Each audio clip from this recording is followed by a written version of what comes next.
Assalamu alaikum students. This is lecture number 30 of psychology, 11th psychology, lesson number 5, sensory, attentional and perceptual processes.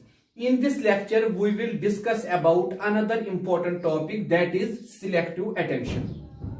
तो बेटा ये हमारा lecture number 30 है 11th psychology में. Lesson number 5 हम discuss कर रहे हैं sensory, attentional and perceptual processes. और बेटा आज के टॉपिक में हम डिस्कस करेंगे सिलेक्टिव अटेंशन के बारे में. तो बेटा हमने पहले ही कहा था जो हमारे सेंस ऑर्गन्स है इनमें सेंस मोडलिटी है. हर कोई सेंस ऑर्गन अपना अपना स्टिमुलाई आइडेंटिफाई करता है. और बेटा हमारे सेंस ऑर्गन्स में एक लिमिटेशन है, ये किसी हद तक स्टिमुलाई को डिटेक्ट कर पाते हैं, उसके बाद नहीं कर पाते हैं. तो सिलेक्टिव अटेंशन हमें वही बोलती है. It is concerned mainly with the selection of A limited number of stimuli. ये किसके साथ कंसर्न है कि सिलेक्ट करती है ये किसको बेटा, मिनिमम नंबर ऑफ स्टिमुलाई या लिमिटेड नंबर ऑफ स्टिमुलाई और objective from a large number of stimuli. बहुत सारे स्टिमुलाई में, बहुत सारे ऑब्जेक्टिव्स में. मतलब बेटा सिलेक्टिव अटेंशन का मतलब है जब हम बहुत सारे ऑब्जेक्टिव्स में, बहुत सारे स्टिमुलसेस में लिमिटेड नंबर ऑफ स्टिमुलाई को क्या करें बेटा, सिलेक्ट करें. We have already indicated that our perceptual system has a limited capacity to receive and process information. हमें पहले ही मालूम है जो हमारा परसेप्शन है उसमें लिमिटेड कैपेसिटी है ऑब्जेक्ट्स को आइडेंटिफाई करने की. This means that it can deal only with a few stimuli at a given moment of time. इसका मतलब क्या है, गिवन मोमेंट ऑफ टाइम पे ये कुछ स्टिमुलस के साथ डील करती है. मगर बेटा किन स्टिमुलस के साथ, कौन से ऐसे स्टिमुलस है जिनके साथ ये डील करती है, कौन से ऐसे स्टिमुलस है जिनको ये सिलेक्ट करती है. Limited number of stimuli. किस स्टिमुलाई को ये सिलेक्ट करेगी. इसीलिए बेटा साइकोलॉजिस्ट ने क्या किया, उन्होंने आइडेंटिफाई किए बहुत सारे फैक्टर्स, जो फैक्टर्स डिटरमाइन करते हैं किसी भी स्टिमुलाई को हम कैसे सिलेक्ट करेंगे. Several factors influence selective attention. बहुत सारे फैक्टर्स इस सिलेक्टिव अटेंशन में हमें इफेक्ट करते हैं. These generally relate to the characteristics of stimuli. पहली चीज, ये किस बेसिस पे स्टिमुलाई को सिलेक्ट करते हैं, characteristics of stimuli and the characteristics of individual. दूसरी चीज कैरेक्टरिस्टिक्स ऑफ इंडिविजुअल. एक इंडिविजुअल के अंदर कितने कैरेक्टरिस्टिक्स है. They are generally classified as external and internal factors. इनको हम फिर बेटा क्लासिफाई करते हैं एक्सटर्नल, इंटरनल. एक्सटर्नल का मतलब क्या है बेटा, external factors are related to the features of stimuli. External factors determine क्या करते हैं, स्टिमुलाई के फीचर्स क्या है. मतलब बेटा वो डील करते हैं स्टिमुलाई के साथ, स्टिमुलाई के फीचर्स क्या है. Internal factors lie with in the individual. Internal factors एक इंडिविजुअल के अंदर होते हैं. वही हम बेटा कहते हैं कि कैसे हम सिलेक्टिव अटेंशन करते हैं. तो बेटा कल वाले लेक्चर में हम डिस्कस करेंगे एक्सटर्नल फैक्टर्स कौन से हैं और इंटरनल फैक्टर्स कौन से हैं. थैंक यू बेटा. Assalamu alaikum students. This is lecture number 31 of psychology, 11th psychology, lesson number 5, sensory, attentional and perceptual processes. In this lecture, we will further discuss about factors affecting selective attention. तो बेटा ये हमारा lecture number 31 है. 11th psychology हम discuss कर रहे हैं. Lesson number 5 हमने 11th साइकोलॉजी में उठाया है, sensory, attentional and perceptual processes. और बेटा आज के टॉपिक में हम डिस्कस करेंगे फैक्टर्स अफेक्टिंग सिलेक्टिव अटेंशन. कल हमने कहा था दो फैक्टर्स होते हैं, एक होता है इंटरनल फैक्टर, दूसरा होता है एक्सटर्नल फैक्टर. तो आज बेटा हम डिस्कस करेंगे एक्सटर्नल फैक्टर. एक्सटर्नल फैक्टर बेटा रिलेट किसके साथ होता है, features of stimuli. External factor relate होता है कि स्टिमुलाई का फीचर क्या है. बाकी थिंग्स को हम कांस्टेंट रखते हैं, हम खाली फोकस करते हैं स्टिमुलाई के फीचर्स पे. मिसाल के तौर पर size of the stimuli, intensity of the stimuli and motion of the stimuli. Stimuli का साइज क्या है, स्टिमुलाई की मोशन क्या है, स्टिमुलाई की इंटेंसिटी क्या है. आप कभी कभार घर से गुजरते हो या किसी मोहल्ले से गुजरते हो, किसी गली से गुजरते हो, आपके नाक तक स्मेल पहुंचती है वाजवान की, मगर आप कंफर्म नहीं होते हो क्या ये वाजवान किसी होटल में पकाया जा रहा है या किसी घर में पकाया जा रहा है। आप खाली क्या आइडेंटिफाई करते हो? स्मेल। मगर अभी भी आपको डाउट होता है ये स्मेल आ कहां से रही है, ये किसी होटल से आ रही है या ये किसी घर से आ रही है। मगर जब आप अप्रोप्रिएटली देखते हो ये घर से आती है, होटल से आती है, आपका ये स्टूमलाई ज्यादा स्ट्रांग हो जाता है। ठीक है बेटा, तो हम वही कहते हैं size, intensity and motion of stimuli, ये तीन चीजें डिसाइड करती है बेटा, यही डिटरमिनेंट्स होती है इसकी अटेंशन की। उसके बाद हम बेटा कहते हैं large, bright and moving stimuli easily catch our attention. जो स्टूमलाई लार्ज होता है मतलब साइज जिसका ज्यादा होता है, ब्राइट होता है या बेटा मूविंग होता है मतलब इजीली मूव होता है, जैसे एयर में परफ्यूम के पार्टिकल्स इजीली फैल जाते हैं और हमें स्मेल इजीली आती है। इजीली कैच अवर अटेंशन, वो हमारे अटेंशन को इजीली क्रिएट करते हैं। Stimuli which are novel and moderate complex also easily get into our focus. या बेटा वो स्टूमलाई जिनकी इंटेंसिटी तेज होती है, कॉम्प्लेक्स स्टूमलाई जो होता है वो भी हमारे फोकस को कैच करता है। Studies indicate that human photographs are more likely to be attended than the photographs of inanimate object। जब हम ह्यूमन फोटोग्राफ्स देखते हैं हमारा अटेंशन ज्यादा फोकस लेता है, हम ज्यादा इसकी तरफ अटेंटिव होते हैं as compare to inanimate objects. Similarly, rhythmic auditory stimuli are more readily attended to the verbal narration. Sudden and intensive stimuli have a wonderful capacity to draw our attention। इसीलिए हम कहते हैं जिस चीज में ज्यादा रिदमिक मूवमेंट होती है, मतलब जब आप एक बार साउंड सुनते हो आप आइडेंटिफाई नहीं कर पाते हो ये गिटार है, ये ढोलक है, ये क्या है, मगर जब आप ये साउंड कंटिन्यूअसली सुनते हो आप इजीली आइडेंटिफाई करते हो ये साउंड आ कहां से रहा है, क्या ये ढोलक का साउंड है, क्या ये गिटार का साउंड है, क्या ये किसी और म्यूजिकल इंस्ट्रूमेंट का साउंड है। तो बेटा ये है एक्सटर्नल फैक्टर जो डिपेंड किस पे करते हैं बेटा, intensity, size and motion of stimuli. ठीक है बेटा, तो कल हम डिस्कस करेंगे इंटरनल फैक्टर्स। थैंक यू बेटा। अस्सलाम वालेकुम students, this is lecture number 32 of psychology, 11th psychology, lesson number 5, sensory, attentional and perceptual processes। In this lecture we will further discuss about factors affecting selective attention। तो बेटा ये हमारा lecture number 32 है 11th psychology में। Lesson number 5 हम discuss कर रहे हैं sensory, attentional and perceptual processes. और आज के लेक्चर में हम डिस्कस करेंगे फैक्टर्स अफेक्टिंग सिलेक्टिव अटेंशन। कल हमने इसमें डिस्कस किया था एक्सटर्नल फैक्टर, आज हम डिस्कस करेंगे इंटरनल फैक्टर। हम कहते हैं बेटा इंटरनल फैक्टर वो फैक्टर होता है जो बेटा एक इंडिविजुअल में होता है अटेंशन क्रिएट करने के लिए, स्टूमलाई को आइडेंटिफाई करने के लिए। These may be divided into two main categories. Internal factors को हमने दो मेन कैटेगरीज में डिस्ट्रीब्यूट किया है, मोटिवेशनल फैक्टर, कॉग्निटिव फैक्टर। एक होता है कौन सी चीज आपको मोटिवेट करती है स्टूमुलस को डिटेक्ट करने में या अटेंशन क्रिएट करने में। दूसरा होता है बेटा cognitive factor, what is the ability of your mind, what is the attitude of your mind. ठीक है बेटा, या what are the preparatory strategies that you are applied to give response to any kind of stimuli. तो बेटा motivational factor क्या होता है, ये फैक्टर रिलेट होता है हमारी बायोलॉजिकल और सोशल नीड के साथ। जब हम हैंग्री होते हैं, जब हम बहुत ज्यादा भूखे होते हैं, we notice even a faint smell of food, उस टाइम हमें फूड की फेंट स्मेल भी नजर आती है। A student taking an examination is likely to focus on teacher's instruction more than other students.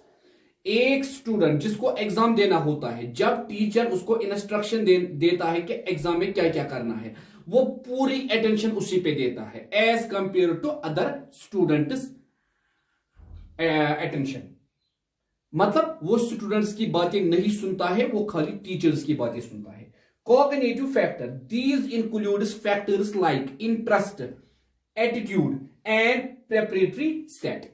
मतलब जब आप किसी चीज में इंटरेस्ट लगाते हो, उस पर ज्यादा अटेंशन आप देते हो, जिस चीज में आपकी सबसे ज्यादा इंटरेस्ट होती है, ठीक है बेटा। या एप्टीट्यूड, जब आपके अंदर कोई स्किल होता है, डेवलपर स्किल, आप उस स्किल की वजह से जल्दी रेस्पॉन्ड कर पाते हो, अटेंशन दे पाते हो। या आप अपनी जगह एक प्रेपरेटरी सेट बनाते हो किसी भी स्टिमुलाई को रेस्पॉन्स देने के लिए। तो बेटा ये था फैक्टर्स अफेक्टिंग सिलेक्टिव अटेंशन। कल हम पढ़ेंगे theories regarding attention, selective attention theories, ठीक है बेटा। थैंक यू बेटा। अस्सलाम वालेकुम students, this is lecture number 33 of psychology, 11th psychology, lesson number 5। In this lecture we will discuss about theories of selective attention। तो बेटा ये हमारा लेक्चर नंबर 33 है 11th साइकोलॉजी में। लेसन नंबर 5 हम डिस्कस कर रहे हैं sensory, attentional and perceptual processes. आज के लेक्चर में हम बेटा डिस्कस करेंगे theories of selective attention, selective attention की थ्योरीज। क्योंकि हम पहले दिन से ही बोल रहे हैं बेटा, जब हमने ये लेसन स्टार्ट किया कि हमारे सेंस ऑर्गन्स में सेंस मोडिलिटी है और हमारे सेंस ऑर्गन्स की लिमिटेशन है। ये किसी हद तक स्टिमुलाई को डिटेक्ट करते हैं, वही वजह है कि हम एक ही बार सारे स्टिमुलाई को डिटेक्ट नहीं कर पाते हैं। अब थ्योरीज ऑफ सिलेक्टिव अटेंशन जो है बेटा, बहुत सारी थ्योरीज दी गई रिगार्डिंग सिलेक्टिव अटेंशन, मगर 3 हमें डिस्कस करनी है। आज हम पहले डिस्कस करेंगे, वो है बेटा फिल्टर थ्योरी। फिल्टर थ्योरी को डेवलप किया सबसे पहले ब्रॉडबैंट 1956 में। According to this theory many stimuli simultaneously enter our receptors। बहुत सारे स्टिमुलाई साइमल्टेनियसली हमारे रिसेप्टर्स में जाते हैं, creating through the short term memory system. कहां से बेटा? शॉर्ट टर्म मेमोरी सिस्टम से, मतलब जहां ये कुछ टाइम तक रहते हैं, short term memory. They enter the selective filter. उसके बाद हर किसी स्टिमुलाई के लिए क्या होता है बेटा? सिलेक्टिव फिल्टर होता है, विच allows only one stimuli to pass through for higher level of processing। मगर ये जो बेटा सिलेक्टिव फिल्टर्स होते हैं, ये एक ही स्टिमुलाई को अंदर छोड़ते हैं ताकि उस पे हायर प्रोसेस हो जाए। अदर स्टिमुलाई और screened out at that movement. बाकी स्टिमुलाई को स्क्रीन आउट किया जाता है of time. thus we became aware of only that stimuli which gets access through the selective filter। मतलब बेटा वही स्टिमुलाई को हम सिलेक्ट करते हैं, वही स्टिमुलाई को हम डिटेक्ट करते हैं, वही स्टिमुलाई को हम रिसीव करते हैं जिसको बेटा ये सिलेक्टिव फिल्टर एंटर करता है, ठीक है बेटा। जिसको ये रोकता है उनको हम नहीं डिटेक्ट कर पाते हैं, अकॉर्डिंग टू फिल्टर थ्योरी, ठीक है बेटा। तो फिल्टर थ्योरी हमें क्या बोलते हैं? सारे स्टिमुलाई को हम एक ही बार में डिटेक्ट नहीं कर पाते हैं, बल्कि ये जाते हैं शॉर्ट टर्म मेमोरी सिस्टम से। उसके बाद इनके लिए स्पेशल फिल्टर्स होते हैं। ये स्पेशल फिल्टर एक स्टिमुलाई को एक टाइम में सिलेक्ट करता है, बाकियों को ये वापस भेजता है, ठीक है बेटा। तो ये हमें कौन कहता है? Filter theory. कल हम दूसरी थ्योरी डिस्कस करेंगे। थैंक यू बेटा। अस्सलाम वालेकुम students, this is lecture number 5 of psychology, 11th psychology, lecture number 34, sensory, attentional and perceptual processes. In this lecture we will discuss about filter attenuation theory under theories of selective attention. तो बेटा ये हमारा lecture number 34 है 11th psychology में। Lesson number 5 हम discuss कर रहे हैं sensory, attentional and perceptual processes. और बेटा हम इसमें भी पढ़ रहे हैं थ्योरीज ऑफ सिलेक्टिव अटेंशन। पहली थ्योरी हमने डिस्कस की थी फिल्टर थ्योरी। आज हमें दूसरी थ्योरी डिस्कस करनी है filter attenuation theory. Filter theory हमें क्या बोल रही थी कि हर किसी स्टिमुलस के लिए एक फिल्टर होता है जो अप्रोप्रिएट स्टिमुलस को सिलेक्ट करता है और अंदर छोड़ता है, बाकियों को वो बुला करता है। मगर ये थ्योरी हमें क्या बोलती है, it was developed by Treisman 1962 by modifying broadband theory. ये बेटा इस थ्योरी को सबसे पहले दिया था ट्रेसमैन ने 1962 में, उसने मॉडिफाई किया था फिल्टर थ्योरी को, जिसको दिया था ब्रॉडबैंड ने। This theory proposes that the stimuli not getting access to the selective filter, stimuli को access नहीं मिलता है, कहां बेटा, सिलेक्टिव फिल्टर में, at a given moment of time, किसी भी मोमेंट ऑफ टाइम में। मतलब एक स्टिमुलाई को एक्सेस नहीं मिलता है, कहां बेटा, सिलेक्टिव फिल्टर पे, और नॉट कंप्लीटली ब्लॉक्ड, ना वो सिलेक्टिव फिल्टर किसी भी स्टिमुलाई को ब्लॉक करता है। ठीक है बेटा, फिल्टर थ्योरी बोलती थी सिलेक्टिव फिल्टर एक स्टिमुलस को लेता है और बाकियों को वो ब्लॉक करता है। ये कहता है कि गिवन मोमेंट ऑफ टाइम पे एक सिलेक्टिव फिल्टर किसी भी स्टिमुलाई को एक्सेस नहीं करता है, ना वो बाकी स्टिमुलस को ब्लॉक करता है। फिर क्या करता है, the filter only weakness their strength, filter selective filter बाकी स्टिमुलाई को वीक करता है। ठीक है बेटा, उनके सिग्नल को वीक करता है। Thus, some stimuli manage to escape through selective filter, और कुछ stimuli escape करते हैं, किससे बेटा, वो escape करते हैं इस वीक सिग्नल से, वो इस वीक सिग्नल से छुप के भागते हैं to reach higher level of processing, ताकि वो हायर लेवल ऑफ प्रोसेसिंग तक पहुंचे। It is indicated that personally relevant stimuli, example, one's name in a collective dinner can be noticed even at a very low level of sound।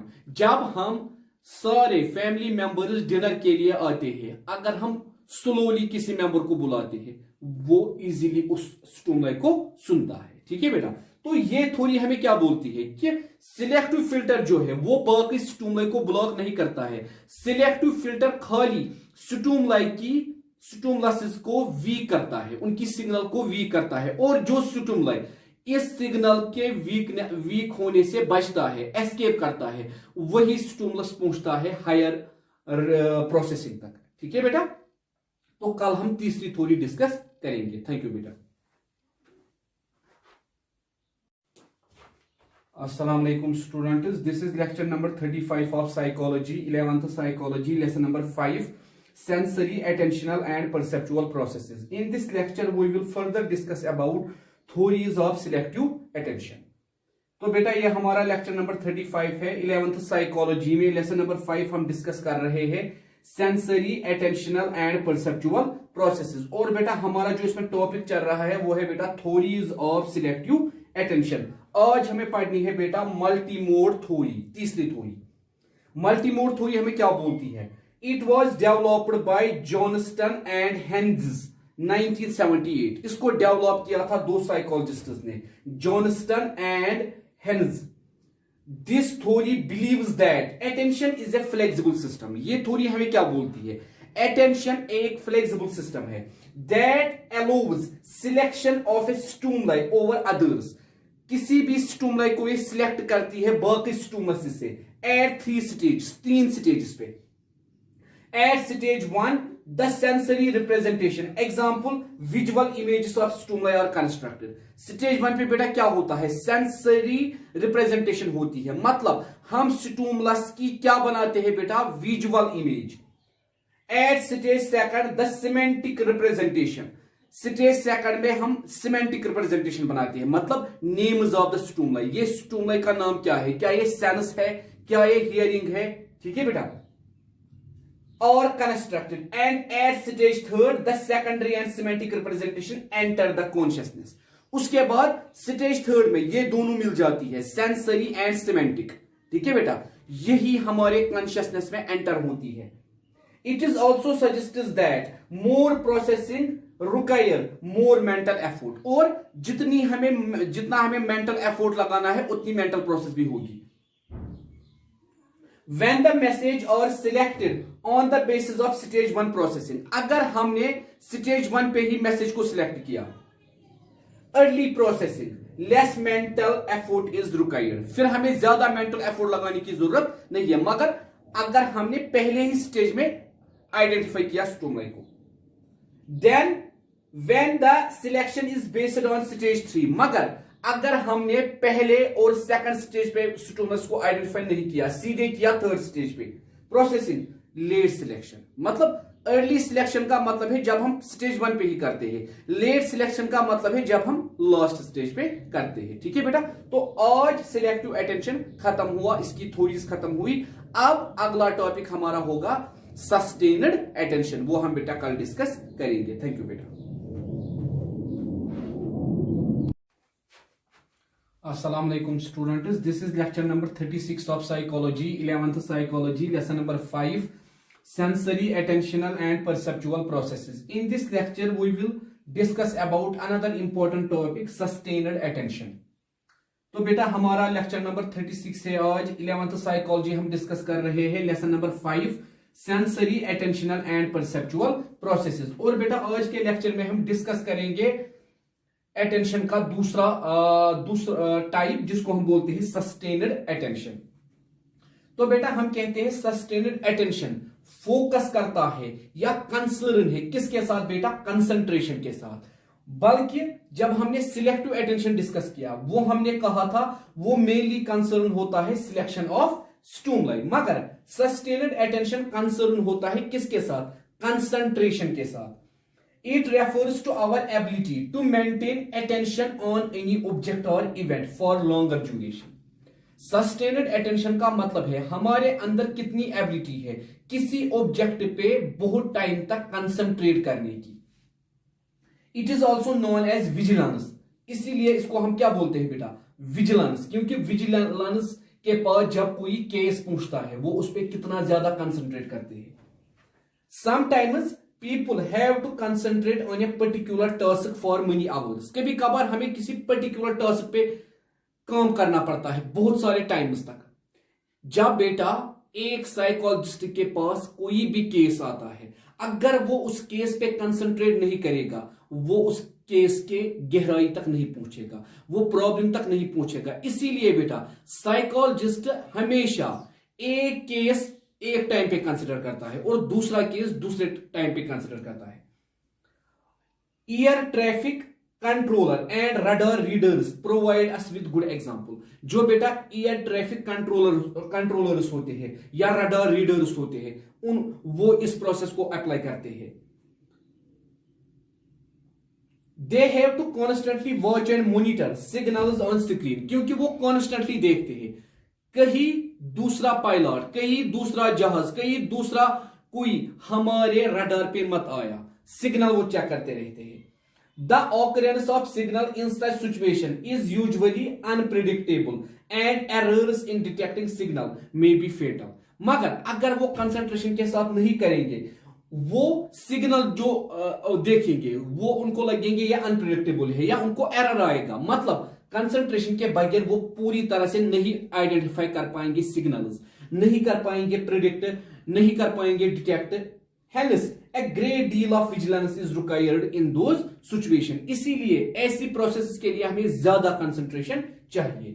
अब बेटा कौन से factors हैं जो सस्टेन्ड अटेंशन को affect करते हैं? पहला है बेटा सेंस मोडिलिटी, दूसरा है बेटा क्लैरिटी ऑफ स्टिमुलाई, तीसरा है बेटा टेम्पोरल अनसर्टिनिटी और चौथा है बेटा स्पेशियल अनसर्टिनिटी। तो बेटा कल वाले लेक्चर में हम डिस्कस करेंगे ये 4 फैक्टर्स। ठीक है बेटा, थैंक यू बेटा।